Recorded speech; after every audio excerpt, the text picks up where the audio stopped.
पूर्वी अभिजीत के सीने से लगकर उसे कस के पकड़ लेती है। अभिजीत पूरी तरीके से शॉक्ड और एकदम फ्रीज होकर बैठ गया। इससे पहले तो उसने इमेजिन भी नहीं किया था कि पूर्वी ऐसा कर सकती है। अभिजीत के तेज धड़कनों को पूर्वी आसानी से सुन सकती थी। उसकी heart beat normal heart beat से कहीं गुना ज्यादा फास्ट चल रही थी, जिसे सुनते हुए पूर्वी हल्का सा मुस्कुराती है, क्योंकि पूर्वी का शक अब यकीन में जो बदल रहा था। पूर्वी मन ही मन बहुत ज्यादा खुश होती है, पर अभी भी उसे पूरी तरीके से विश्वास नहीं हुआ था। अभिजीत ने पूर्वी को नहीं पकड़ा था। उसने अपने दोनों हाथों को उससे दूर किया हुआ था। फिर अभिजीत बोला गौरी की आवाज में, ओके, मैं यहीं तुम्हारे साथ सोऊंगी, तुम अपनी जगह पर चलो। पूर्वी अभी भी उसी तरह उससे गले लगे हुए ही बोली, तुम्हारी हार्ट बीट इतनी तेज क्यों चल रही है? तभी गौरी बोली, क्योंकि तुमने मुझे गले लगाया हुआ है ना, इसलिए। पूर्वी उसी तरह अपने सिर को उठाकर उसे बड़ी मासूमियत से देखती है और अभिजीत अपनी नजरों को नीचे करके उसे देखता है। पूर्वी उसे देखते हुए बोली, क्यों? अभिजीत यानी गौरी बोली, क्योंकि मेरे गले इस तरह पहली बार कोई लड़की लगी है। फिर पूर्वी उसी तरह अपनी नजरों को घुमाकर उसके हाथों को देखती, अभी भी पूर्वी से दूर थे। फिर पूर्वी अपने सिर को उठाकर उसे देखते हुए बोली, तुम मुझे पकड़ सकती हो, मैं कोई लड़का नहीं हूँ। अभिजीत हिचकिचाते हुए बोला,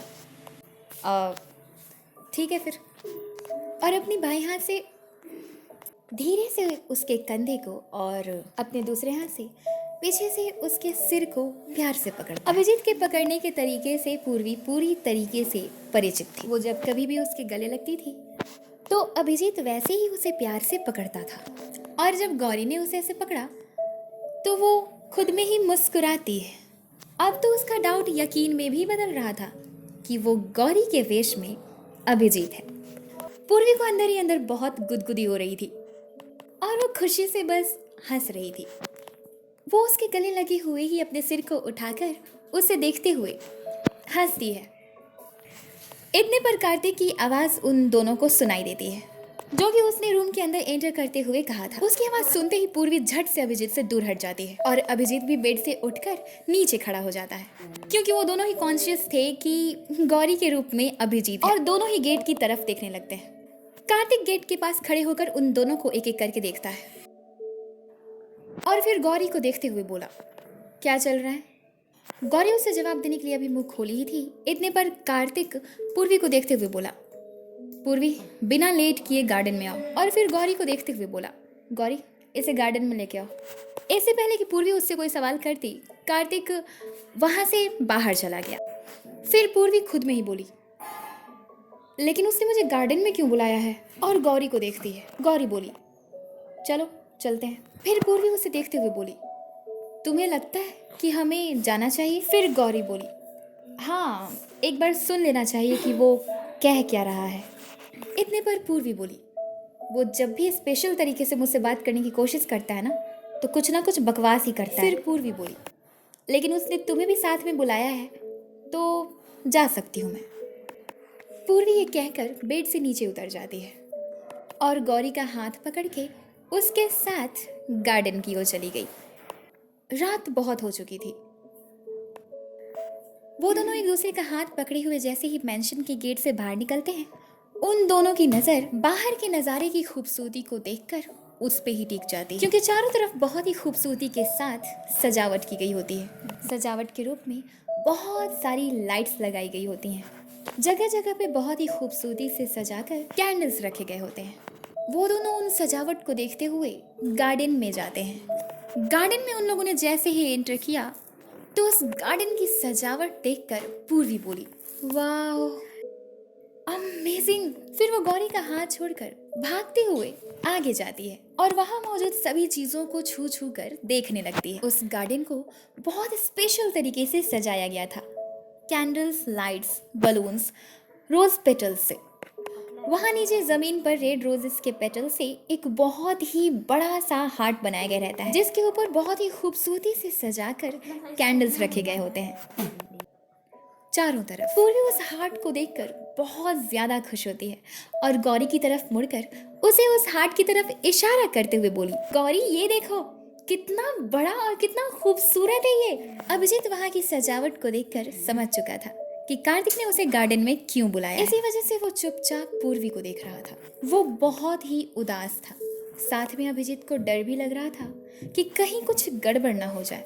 पर जब वो पूर्वी को उतना ज्यादा खुश देखता है तो थोड़ी देर के लिए ही सही, पर उस डर को वो भूल जाता है। वो चुपचाप पूर्वी को देख रहा था जो कि खुशी से उस हार्ट के गोल गोल घूम रही थी। और तभी पूर्वी जल्दी से उस हार्ट के अंदर चली जाती है। जैसे ही उसने उस हार्ट के अंदर एंटर किया, सैकड़ों बलून अपने आप आसमान में ऊपर की तरफ जाने लगते हैं, जिसे गौरी और पूर्वी दोनों ही देखते हैं। पूर्वी उसे देखकर बहुत ज्यादा एक्साइटेड और खुश हो जाती है। पूर्वी अपने एक हाथ की उंगली से उन बलून्स की तरफ इशारा करते हुए गौरी को देखते हुए, गौरी ये देखो, इतने सारे बलून्स, वो भी लाल रंग के। अभिजीत चुपचाप उदास होकर उसे देख, फिर पूर्वी अपने हाथ को पीछे खींच लेती है और उस सभी सजावट को देखते हुए गौरी को बोलती है, तुम्हें पता है गौरी, लाइफ में पहली बार मैंने इतनी खूबसूरत सजावट देखी है। यू नो, डेकोरेशन क्या होता है, असल में मुझे आज पता चला। अभिजीत उसकी बात पर मुस्कुराता है। वो उस हाट से बाहर निकलकर दौड़े दौड़े गौरी के पास आती है और एक्साइटमेंट के साथ बोली, गौरी तुम्हारे पास पिन है? अभिजीत समझ नहीं पाता। वो बोला, पिन? पर क्यों? पूर्वी बोली, अगर है तो दो ना। गौरी बोली, पर मेरे पास तो कोई पिन नहीं है पूर्वी। तभी पूर्वी बोली, नहीं है, कोई बात नहीं। पूर्वी गौरी का हाथ पकड़कर उसे अपने साथ दौड़ाते हुए उस हार्ट के पास लेकर जाती है। उसका हाथ छोड़ देती है और जमीन पर पड़े सभी बलून्स को उठा उठाकर अपने हाथों से ही उसे फोड़ने लगती है। और जब वो बलून्स हाथ से नहीं फूटते हैं तो वो उसे जमीन पर रख के उस पर कूद कूद के उसे फोड़ती है और इस तरह वो जल्दी जल्दी बलून्स को फोड़ने लगती है। वो बहुत ज्यादा खुश थी और उन बलून्स को कूद कूद कर फोड़ते हुए बहुत ज्यादा हंस रही थी। अभिजीत चुपचाप मुस्कुराते हुए प्यार से उसे देख रहा था क्योंकि वो उस वक्त किसी छोटे बच्चे से कम नहीं लग रही थी और वो भी उन बलून्स को फोड़ फोड़ कर हंसते हुए गौरी को ही देख रही थी। इतने पर पूर्वी की नज़र एक बहुत ही बड़े से दीवार पर जाती है जो कि सफ़ेद रंग के गुलाब के फूलों से बनाया गया था, जो दिखने में बहुत ही आकर्षक और बहुत खूबसूरत, जिसमें लाल रंग के गुलाब के फूलों से लिखा गया था PK। अभिजीत अब भी पूर्वी को ही देख रहा था। फिर पूर्वी एक्साइटमेंट के साथ उस दीवार की ओर इशारा करते हुए गौरी को देखकर बोली, गौरी वो देखो मेरा नाम PK, पूर्वी किरण। और खुश होते हुए उस दीवार को देखने लगती है। अभिजीत पूर्वी की मासूमियत पर उसे देखते हुए मुस्कुराया और फिर उस दीवार की ओर देखकर पूर्वी को देखता है और बोला, पूर्वी, वो पूर्वी किरण नहीं है, वो पूर्वी और कार्तिक लिखा हुआ है। ये बात सुनते ही पूर्वी की सारी हंसी गायब हो जाती है और वो गौरी को देखने लगती है। तभी उसी दीवार के पीछे से निकलकर कार्तिक बोला, इम्प्रेसिव।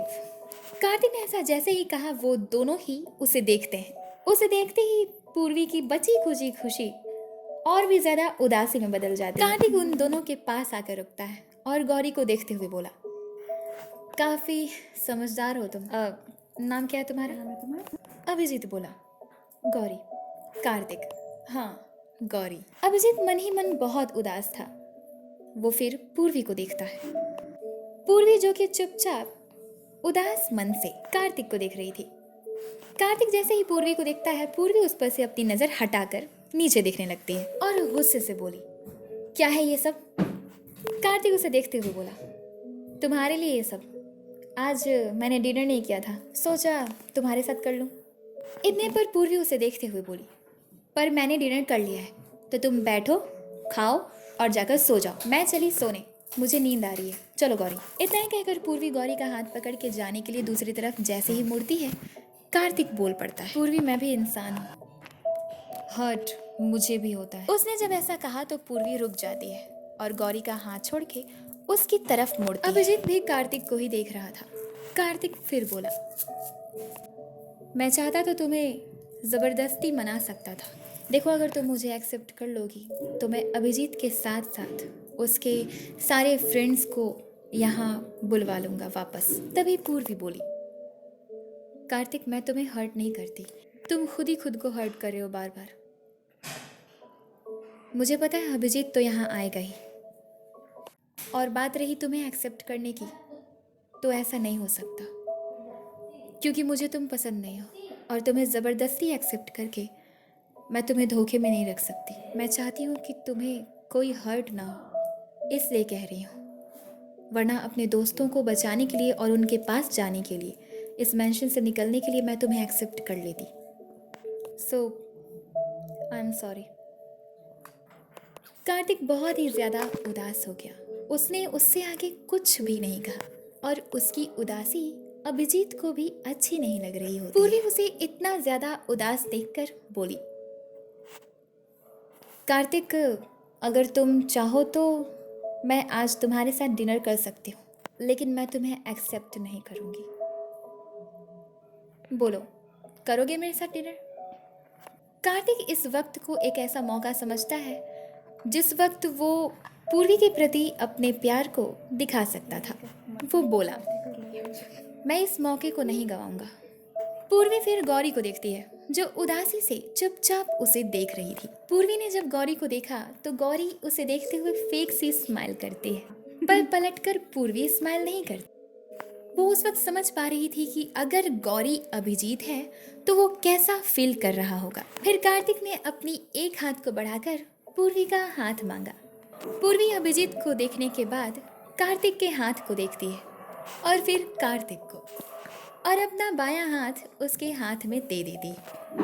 उसने जब ऐसा किया तो अभिजीत का दिल पूरी तरीके से बैठ गया। पूर्वी ने फिर गौरी को देखा। उसने जैसे ही देखा वो फिर से उसे देखते हुए फेक से स्माइल करता है। फिर कार्तिक पूर्वी को बोला, तो चले? पूर्वी उसे देखकर हाँ में सिर हिलाते हैं। कार्तिक पूर्वी को अपने साथ उस टेबल के पास लेकर जाता है जो कि उन पेटल से बने हार्ट के बीच में रखा हुआ था। तब पूर्वी देखती है कि उस टेबल के बीचों बीच एक बहुत ही सुंदर सा बड़ा सा केक रखा हुआ था, जिसके टॉप पर कपल्स के छोटे छोटे डॉल्स लगाए गए थे। अगल बगल में बहुत सारे स्वीट्स और खाने की चीजें रखी गई थी। पूर्वी ने कार्तिक को देखा और फिर उस टेबल को। उसने तब जाके नोटिस किया कि उस हार्ट में रखे हुए उस टेबल को तो उसने नोटिस ही नहीं किया था। अभिजीत अभी भी वहीं खड़े होकर कार्तिक और पूर्वी को देख रहा था। आखिर वो कर भी क्या सकता था सिवाय उदास होकर देखने के। कार्तिक फिर उसे टेबल के पास खड़ा करके चेयर को थोड़ा सा पीछे करता है। पूर्वी जब कार्तिक को देखती है तो वो उसे बैठने को इशारा करता है। पूर्वी धीरे से हाँ में सिर हिलाती है और जाकर आराम से चेयर पर बैठ जाती है। फिर कार्तिक केक को पूर्वी के नजदीक लाता है और चाकू को उठाकर उसके हाथ में देते हुए बोला, पूर्वी लो केक काटो। कार्तिक ने जब ऐसा कहा तो अपने सामने दूर खड़ी गौरी को पूर्वी देखती है। गौरी चुपचाप उसे देख रही थी। उसे देखने के बाद पूर्वी उसके हाथ से चाकू ले लेती है। पूर्वी केक को कट करने के लिए जैसे ही खड़ी होती है, कार्तिक उसके पीछे आकर उसके उस हाथ को पकड़ लेता है जिससे उसने चाकू को पकड़ रखा था, और अपने दूसरे हाथ को पूर्वी के पीछे से दूसरी तरफ टेबल पर रख देता है, जिससे पूर्वी अपने आप को थोड़ा सिकुड़ लेती है। कार्तिक ने जब ऐसा किया तो पूर्वी अपने सिर को घुमाकर उसकी आंखों में देखती है, और कार्तिक जैसे ही अपनी नज़रों को नीचे करके उसे देखता है, पूर्वी झट से अपने सिर को घुमा लेती है और केक को देखने लगती है। ये सब कुछ देखकर अभिजीत बर्दाश्त नहीं कर पाता और झट से दूसरी तरफ मुड़ जाता है और उसकी आंखें आंसुओं से भर जाती हैं। वो खुद को कंट्रोल करते हुए अंदर ही अंदर खुद को शांत कर रहा था। उसके आंसू रुक ही नहीं रहे थे। वो अपने आंसुओं को रोकने की बहुत कोशिश करता है, पर वो उसमें नाकामयाब हो जाता है। कार्तिक पूर्वी के साथ मिलकर उस केक को कट करते हुए उसके दाहिनी कान में बोलता है, ओके नाउ इट्स डन, चलो अब खाओ, और केक के पीस को उठाकर पूर्वी के मुंह के पास करता है। कार्तिक की आवाज़ इतनी ज़्यादा अट्रैक्टिव, डीप और हस्की थी कि उसकी आवाज़ का असर पूर्वी के दिल और दिमाग पर हो रहा था और ये बात कार्तिक पूर्वी के एक्सप्रेशन से समझ रहा था। कार्तिक पूर्वी को ही देख रहा था। पूर्वी उस केक को खाते हुए सीधे कार्तिक की आंखों में देख रही थी। उसने जब केक को खाया तो कार्तिक उसे देखकर मुस्कुराता है।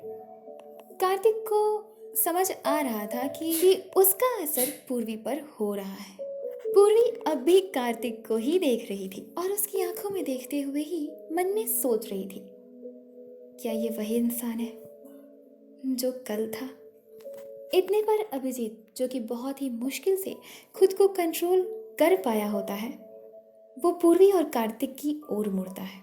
वो जैसे ही उधर मुड़ता है, उसने देखा कि कार्तिक एक टिश्यू पेपर से पूर्वी के होठ पर लगे केक को साफ कर रहा था और पूर्वी चुपचाप उसे देख रही थी। पूर्वी बस कार्तिक को ही देखे जा रही थी। अगर वो ऐसा नहीं करती तो अभिजीत को इतना बुरा नहीं लगता। जब अभिजीत को ऐसा एहसास हुआ कि वो खुद को संभाल नहीं पाएगा और चीख चीख कर रोने लगेगा, तो वहां से वो चले जाना ही सही समझता है। वो पूर्वी और कार्तिक को एक साथ देखते हुए ही पीछे की ओर हटता है। 3-4 कदम उन्हें देखते हुए पीछे की ओर हटते हुए वो तुरंत मुड़कर वहां से मैंशन के अंदर भाग जाता है। वो मैंशन के अंदर लिविंग रूम में जाता है तो उसने देखा कि राघव और सुमित सोफे पर सो रहे थे। वो वहां से सीढ़ियों से सीधा उस कमरे में जाता है जिस कमरे में पहले अभिजीत रहा करता था। जब कार्तिक उन्हें मैंशन लेकर आया, वो उस कमरे का दरवाजा खोलकर अंदर जाकर उस गेट को बंद कर देता है और खुद को बहुत कंट्रोल करते हुए बेड के पास जाता है। उसकी आंखों से आंसू रुक नहीं रहे थे। उसने गुस्से में अपने विग को निकालकर जमीन पर फेंक दिया और बेड पर बैठकर रोने लगता है। वो अपनी आवाज को अंदर ही रोकने की कोशिश कर रहा था ताकि उसके रोने की आवाज कोई सुन ना ले, पर उसका जी कर रहा था कि वो बहुत चीख चीख कर रोए।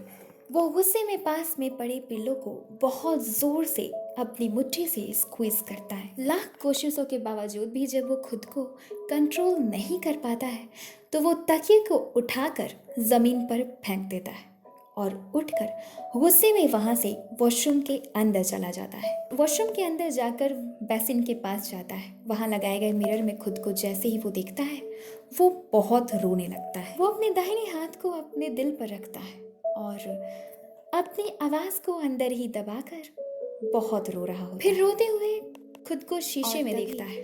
पागलों की तरह नल को ऑन करके पानी से अपने मुंह को धोने लगता है। बहुत कोशिश कर रहा होता है कि उसके आंसू छिप जाएं, पर वो ऐसा करने में नाकामयाब हो जाता है। वहीं दीवार के सहारे नीचे बैठ जाता है और रोते हुए अपने आप को शांत कराता है। वो लंबी गहरी सांस लेते हुए खुद के दिल पर हाथ रख के खुद को शांत करने की कोशिश करने लगता है। फिर वो खुद को संभालते हुए बेसिन को पकड़कर उठकर खड़ा होता है और एक बार फिर से वो अपने आप को जैसे ही शीशे में देखता है वो फिर से बहुत रोने लगता है और रोते हुए ही खुद को शीशे में देखकर बोला, तुम हार गए अभिजीत, तुम हार गए, और फुट फुट कर रोने लगा।